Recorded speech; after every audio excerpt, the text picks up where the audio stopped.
My name is Nadia. I've been a registered dental hygienist for 15 years, and I am also a Canadian Burst Ambassador. So the purpose of this video is to basically talk about the possible similarities and differences between hygiene practice in Canada and in the United States, and just the different things that we do here to help celebrate us as hygienists. The month of April in Canada is Oral Health Month, and we always start that off by celebrating National Dental Hygienist Week, which is usually the first week of April. So there are many different events that happen during this week, and the first one that I'm going to talk about is something that is gaining momentum here in Canada, which I think is an amazing accomplishment on this particular hygienist, and it is called Gift from the Heart. So Gift from the Heart was founded back in 2009 by a hygienist by the name of Bev Woods.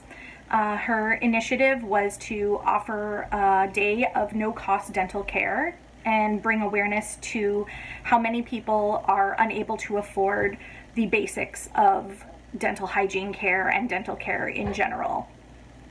Little did she know that this would gain a lot of momentum via social media and word of mouth, and there were many hygienists who wanted to join her in this initiative.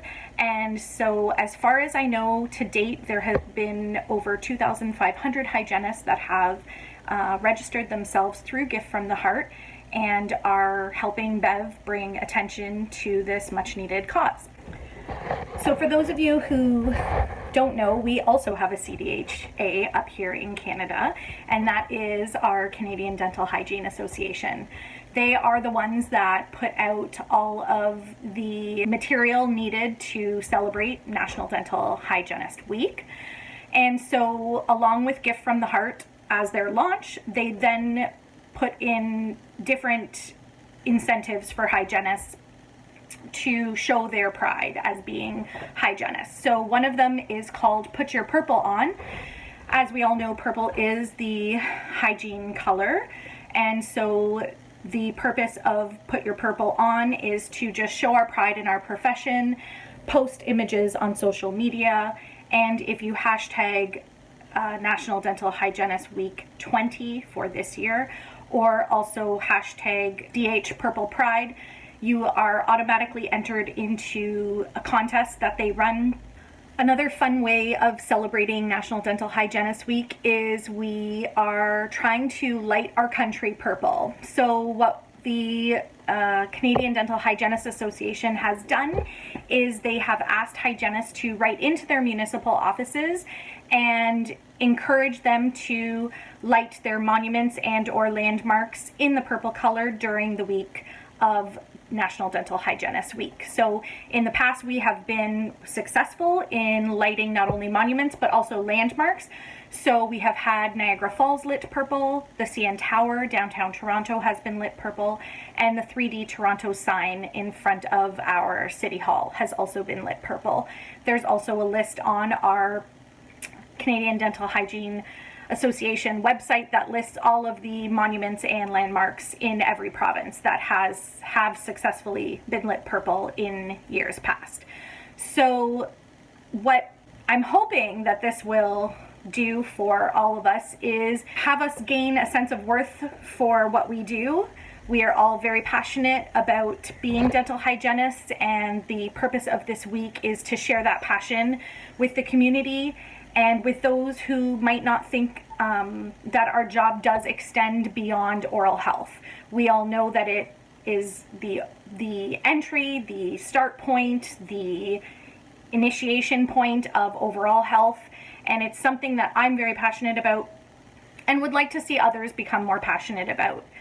Unfortunately, with what we are presented with currently with the COVID-19 crisis, we are trying to take our passion and bring it online. We are asking hygienists to share their purple pride as much as they can over social media, and we will come back from this. We will survive this, and we will become better clinicians because of this.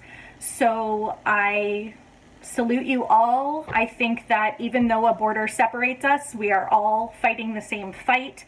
We are in this together. So we are here to be the best that we can be. Obviously, being a part of Burst, you know that the encouragement from this company is infectious. It is something that I hold close to me, and it is something that I hope that we can take into our daily lives as dental hygienists. So with this current crisis, what I'm asking is for hygienists to become involved. Hopefully, instead of this being just a National Dental Hygienist Week, maybe we can do something that is international, that is something that is worldwide, that is something that is just so much more powerful than one country or a select group of hygienists. I would love to see this grow. So if you would like to get involved, please feel free to show your purple pride, to add your hashtags, to show our Canadian Dental Hygiene Association that you too are proud to be a hygienist, because this should be borderless. This is something that we all are striving for, and it's something that we are all going to celebrate during this week of National Dental Hygienist Week. So I salute you all, and thank you so much for hanging out with me, and look forward to talking to you again sometime soon. Hi, we're here in Vancouver, Canada. I'm here with my baby girl, Goldie, and I wanted to take some time to talk about the difference between dental hygiene practice in Canada versus in the US. And what I noticed from the RDH groups that I'm in is that a lot of women are talking about pumping at work, about how are they going to pump at work.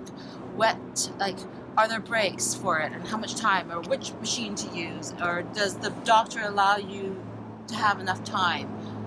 And that sounds so foreign to me, because here in Canada, our mat leave is 12 to 18 months paid, which I am so thankful for. So I get to pump in peace at home, even at a cafe if I want to, but it's not in an op or at the office. Another one of the major differences I noticed about dental hygiene is I hear a lot about approvals or insurance approvals for SRP, and that we don't have. We do deep scaling when needed. So we see a patient that has a lot of subgingival calculus and bone loss and needs more time. If it takes 8 hours to do the job, then that's what it will take. We don't really need pre-authorization or pre-approvals or from any insurance company. Most insurance companies will just cover it because it's based on the amount of time it takes. So those are the two major differences I've noticed. Hello everyone, I'm Alison Logie, and on behalf of Burst Ambassadors from Canada, happy National Dental Hygienist Week. April is Oral Health Month, but here in Canada, between April 4th and the 10th, we focus our attention on dental hygienists. We put our focus on oral health for total health, helping Canadians understand the importance and the role of the dental hygiene profession. I'm here in Ottawa, the nation's capital, and right behind me is the Parliament building. Beautiful building. And in 2007, legislation was passed right there that permitted registered dental hygienists to self-initiate right here in Ontario, Canada, making dental hygiene services more accessible to the public. We are currently about 19,500 registered dental hygienists across Canada and about 400 independent practitioners, which means some independent dental hygienists have remained working within a traditional dental setting, some have opened up their storefront practices, and some, bless them, offer dental hygiene mobile services. And did I mention that some independent dental hygienists have actually opened up their practice from home? Can you imagine what that would be like?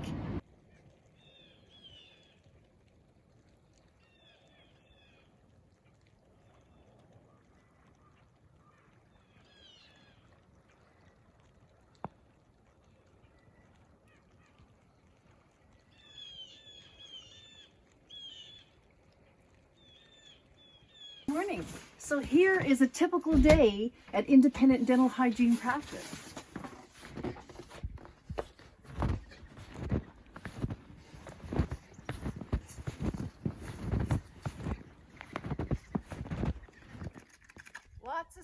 today.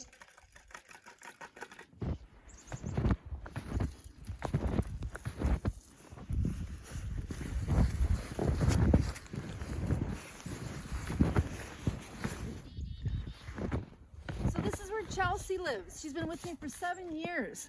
She's a mascot for the Dental Hygiene Wellness Center. There's a little squirrel, and there's tons of red squirrels over here. Let's go. It's beautiful out today. Isn't this awesome?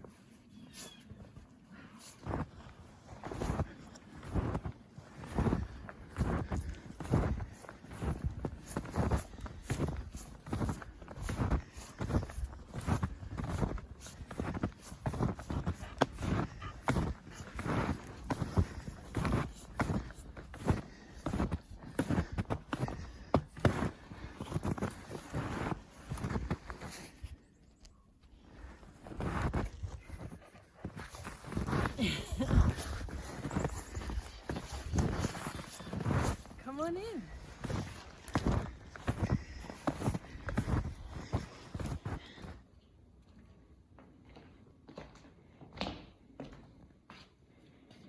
Just enjoying my latte before my day begins. Yeah. Oh, okay. I hear. I just had a call. Breakfast is ready. So what do we have today to start the day? Oh, wow. Look at that. Awesome. Oh, great. You're on time. Hi, Scott. Hey, how you doing? Good, you? Good. Oh, wow. You grew a beard since I last saw you. Yeah. Nice. Oh, wow. Great. Come on in. Have a seat. Great.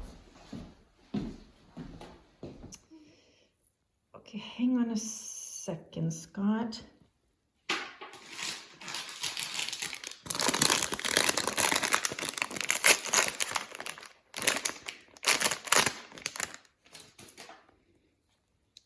Okay, perfect. Come on in. It's ready. Pardon? It's ready.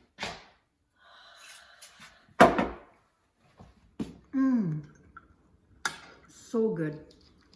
The awesome thing about independent hygiene is you can get a full hour for lunch, take your time to digest. You can even have a little nap after if you want. These carrots, with Canadian maple syrup. It's awesome. I could do this on a regular basis. That's your first loose tooth? And what happens after it falls out? Put it on your pillow, and the tooth fairy will grab it and give it to other people that don't have any tooth. All right, another day done. Time to write up files, have some dinner, and catch some live music.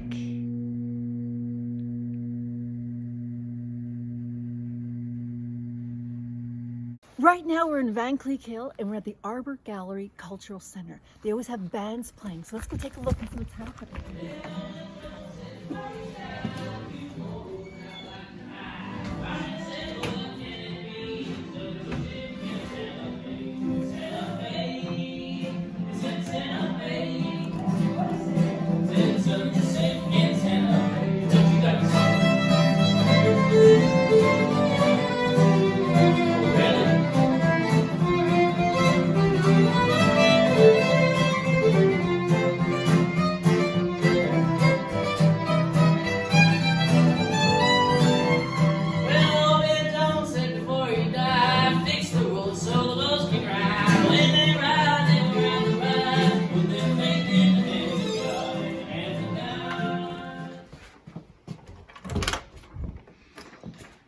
What a great day it's been.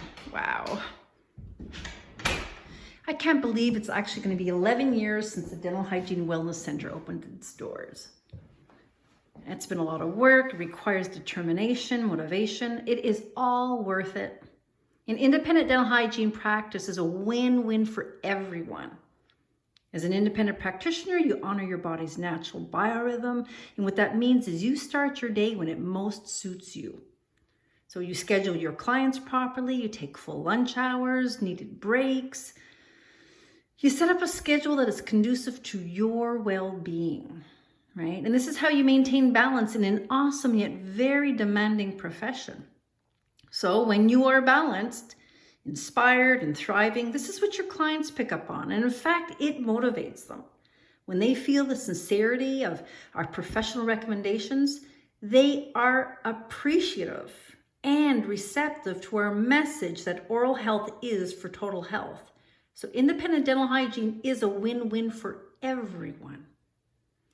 On behalf of the Burst Ambassadors here in Canada, we wish you a happy National Dental Hygienist Week, and may all your dreams come true.